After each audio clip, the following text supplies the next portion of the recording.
ആളുകൾ എന്നോട് എപ്പോഴും പറയാറുണ്ട്, കണ്ണാ നീ വലുതായിരിക്കുന്നു, ഇപ്പോഴും കുഞ്ഞുങ്ങളുടെ ഇടയിലിരുന്ന് നീ തമാശ കാണിക്കുകയാണോ എന്ന്. എന്തിനാ അത്? നീ വലിയവനല്ലേ, വലിയവരെ പോലെ ജീവിക്കൂ എന്ന്. അധികം ആൾക്കാരുടെയും ചിന്ത ഇത്തരത്തിലാണ്. ചിന്തിക്കുന്നു ഭഗവാനാണെന്ന്. അപ്പോൾ ഭഗവാനെ പോലെ ഗൗരവമായിരിക്കണം. പക്ഷെ ഞാൻ എങ്ങനെയാണ് എല്ലാവരെയും പറഞ്ഞു മനസ്സിലാക്കുന്നത്?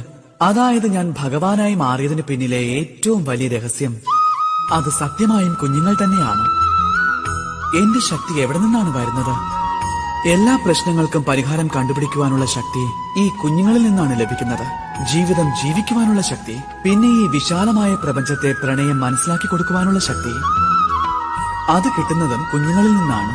കുഞ്ഞുങ്ങളെക്കാൾ വലിയ ഒരു ദൈവവുമില്ല. അതുകൊണ്ട് നിങ്ങളും നിങ്ങളുടെ ജീവിതത്തിൽ ഗാംഭീര്യമുണ്ടാക്കുവാനായി ഒരിക്കലും പരിശ്രമിക്കരുത്. അഥവാ അങ്ങനെ ചെയ്യുകയാണെങ്കിൽ